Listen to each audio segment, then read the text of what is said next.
And now, the kever of Rabbi Yehuda Bar Ila'i. I did promise you last time, during the video of Rabbi Shimon Bar Yochai, that I will make for you a video about Rabbi Yehuda Bar Ila'i. This video is dedicated for the peacefulness and protection of our soldiers, and for the peacefulness and protection and coming back as soon as possible of our hostages. Rabbi Yehuda Bar Ila'i, a very, very great sage. He was one of the students of Rabbi Akiva, the one of 5 students who never died because they never sinned in disrespectfulness to each other. It was one night about 30 years ago when Rabbi Mordechai Eliyahu, the chief rabbi of Israel,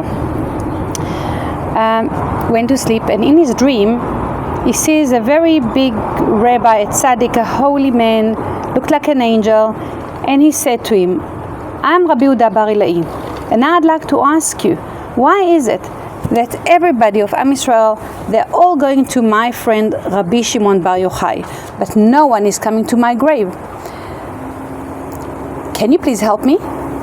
Rabbi Mordechai Eliyahu said, "Certainly I can." And in the morning, when Rabbi Mordechai Eliyahu woke up, he immediately contacted his son, and he said, "We have to do something for Rabbi Yehuda Bar Ila'i." So his son said, "That's a good idea." They decided to collect money and to create this whole beautiful structure here, which was not there before. The kever, the grave of Rabbi Yehuda Bar Ila'i, looked so poor and so miserable, and it wasn't an attraction for anybody to come to and daven by. So they made this whole building around the grave, and they prepared a massive area of floor and tiles.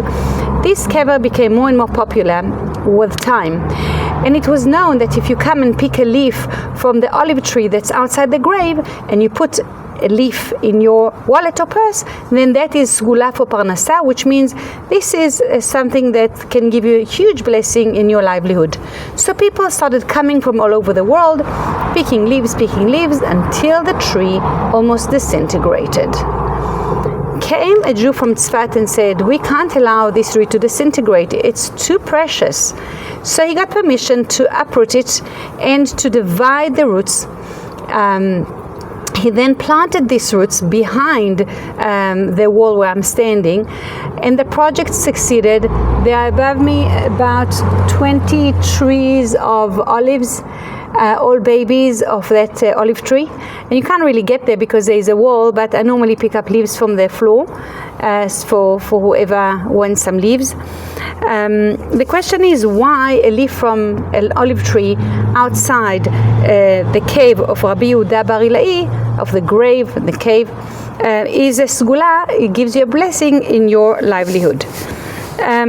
You got to understand that Rabbi Yehuda Bar Ila'i was known to be an extremely poor man. Yet he never had depression.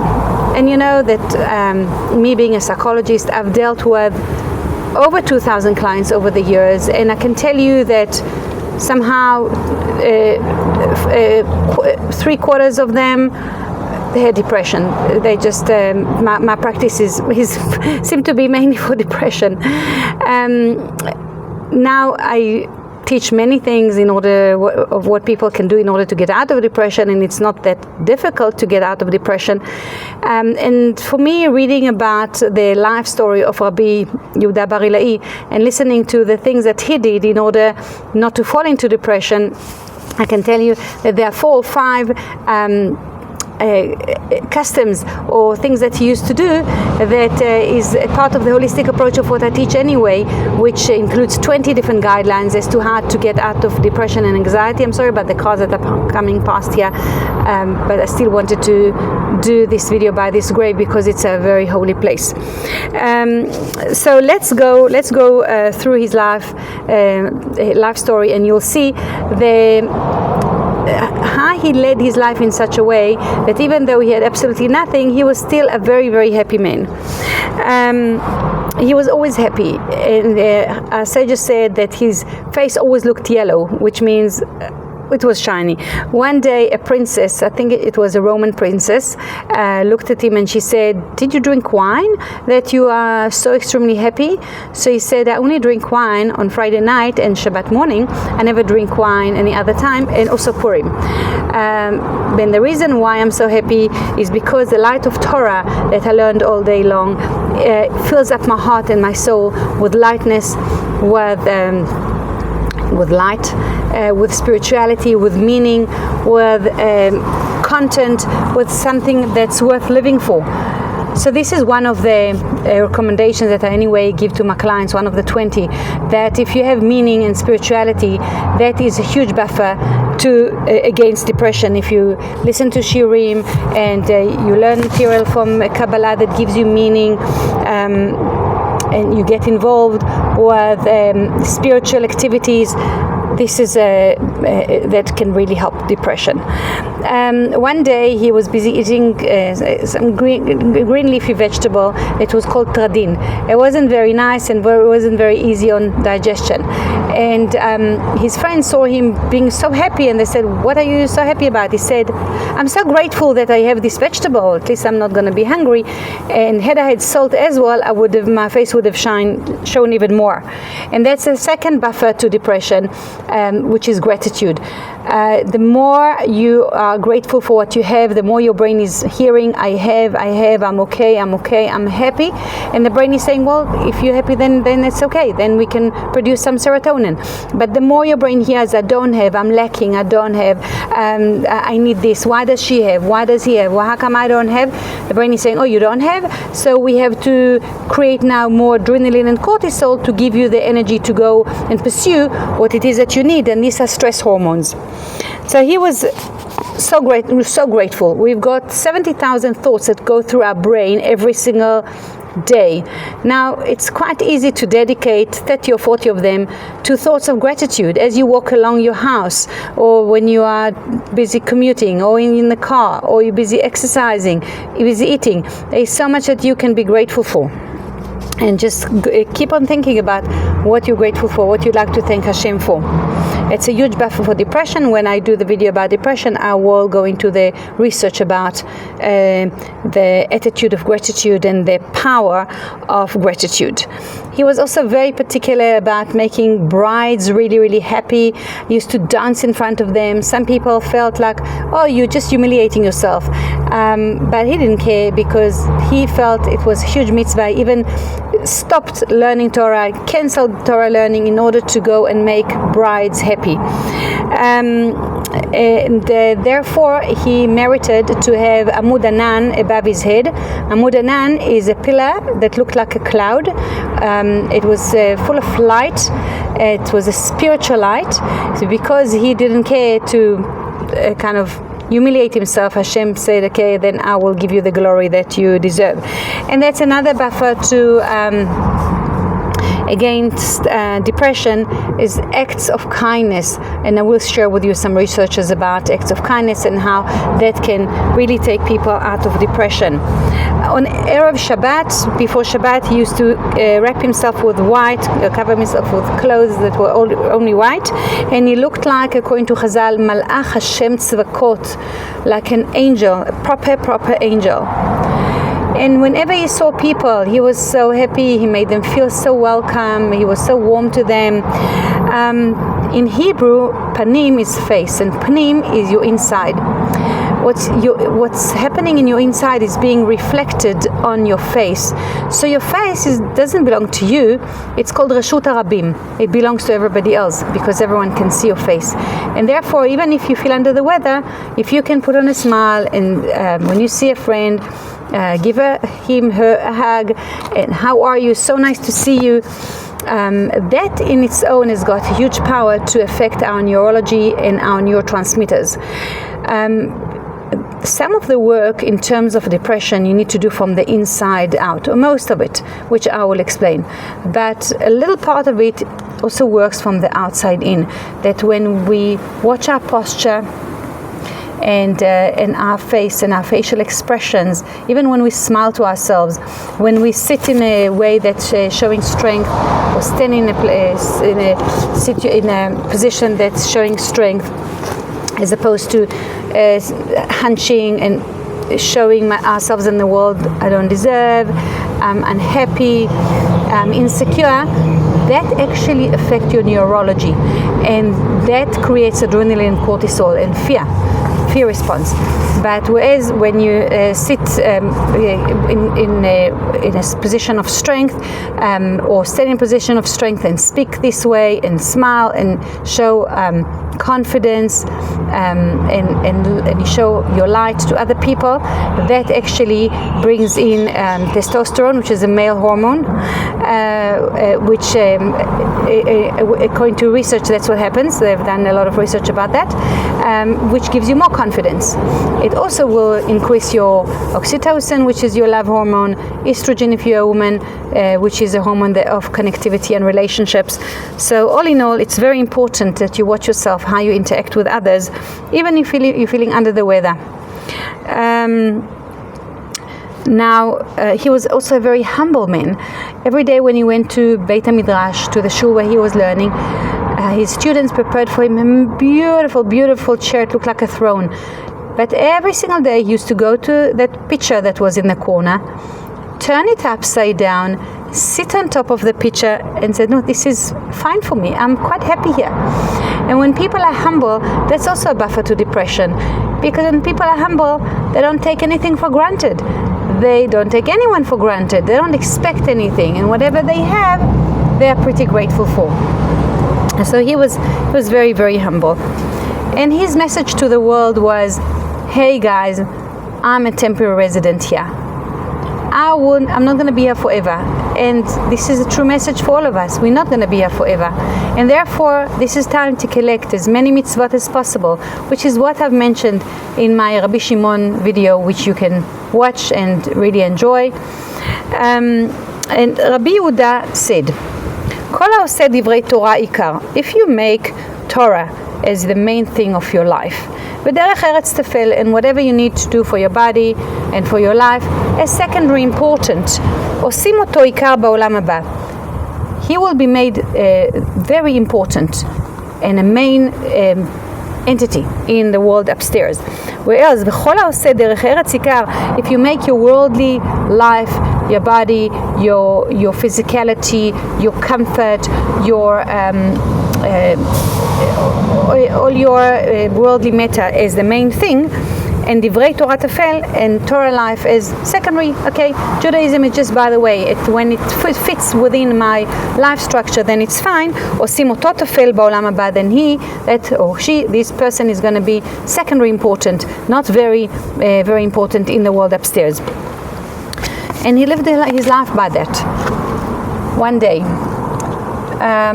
the Romans, who actually loved him because he spoke well about them, as you can hear in my Rabbi Shimon video, they appointed him to be the rabbi of a huge area here in the north. I'm now on the border of Tzfat. Of course, I didn't pay him. And he was the teacher and the rabbi. One day, the Torah scholars from Yavne sent a delegation of students to call him for a meeting, an important meeting about the Jewish people to come to Yavne. So the students arrived and knocked on the door. He welcomed them in, and he said they told him that they need to quite urgently go to Yavne with him for the meeting. And he said, no, just come and sit on the carpet and let's just chat, let's just talk a bit of Divrei Torah. And they did. They shared a lot of Divrei Torah. And the students, they were not cheeky like people today, were like, Rabbi, I mean, really, they're waiting for us. They just kept quiet. They just carried on interacting with him, learning with him, wondering in the heart, why is he delaying them? Until his wife came. She took off the coat that she had on her. And by the way, this coat she made herself from skins of goats. So she took the coat off her and she gave it to him. He took the coat and he said, now I'm ready to go. So they realized he was so poor, he didn't even have a coat for himself. They walk all the way to the meeting in Yavne, they finish, and then they accompany him all the way back. And then he said to them, come and drink something and eat something before you go back again. It's cold or whatever. You must be hungry, thirsty. Okay, so they come in and they sit and they start talking Divrei Torah, and then they say to them, Rabbi, will you please allow us to buy you a coat? It will be a great merit for us. So they said to them, watch me. He lifted the corner of his carpet. This story is brought in the Talmud, and they saw a whole lot of golden coins under the carpet. Then what he did was he put it down again. Then he lifted again the carpet, the corner of the carpet, and those coins disappeared. They were stunned, and he said to them, guys, if what was important for me is olam hazeh, worldly matters, money, if I needed anything, I would have already asked Hashem to give it to me, and He would have given it to me with pleasure. But it's not something that I want. It's not something that I want to have anything to do with. When it's my time to leave the world, I want to live without any connection or attachments, and I'm happy to live my life this way. And so we need to learn from Rabbi Yehuda Bar Ila'i to make life as a main thing, to make Torah as the main thing in our lives, and worldly matters as secondary important. I'm just going to turn around. Okay. Because I don't think these ladies would appreciate if we see them. So therefore, when it comes to your daily life, I was thinking to give a few tips. Well, first of all, when it comes to when you do your mundane things, you commute to work, when you put on your makeup, when you are going for a walk or exercise, you can use that time to listen to shiurim, to learn more Torah. When it comes to teaching your children right from wrong, I can tell you, I never told my children a single non-Jewish story. All of the stories that I taught them, not about non-Jewish, it's about non-spiritual. Every single story that I told them were stories from either the Bible or stories like I told you about Rabbi Yehuda Bar Ila'i, stories about tzaddikim, and that gave them food for life. That gave them ideas for life and values for life, that they could work their life around those values. So this is something you can do. Don't waste your time on nonsense stories, but rather use the time correctly so that you can teach your children as much Torah and as much spirituality and as much inspirational matter as you can. And the salary that you get, ideally you should give a tenth of it to charity. You can give it to widows. There are so many institutions that give charity to the people here in Israel that were damaged by the terrorists. And chesed is something that also is a buffer against depression, as we said. If you can invite to your home lonely people for Shabbat, for Yom Tov, the lonely hearts. I used to be so particular to invite all the lonely hearts to my home when I was in that stage of my life when I was inviting lots and lots of people. Instead of inviting friends, I would rather invite people who could benefit from the invitation. So try and do that. Don't just invite friends. Think about people who would be alone otherwise, and invite them to your Yom Tov table, Shabbat table. There is nothing that makes Hashem happier than if you make His children happy. If people has a birthday and you know that they could really do with some attention, whether the birthday cake or whatever it is, so do that. If you have a friend that gave birth, then think about her and see how you can help her. So now the question is, why do people come here to collect leaves? And the answer is, an olive tree that grows outside a grave of such a holy man, a man that had nothing to do with physicality, had nothing to do with mundane matters, with worldly matters. It didn't interest him. He is the one that has the power to bring shefa, to bring abundance of blessings, of worldly blessings to this world. And therefore, when I come here, I collect leaves for everybody who wants to put in the purse. I collect them from the floor here because you can't really reach all these beautiful trees that are growing behind the wall.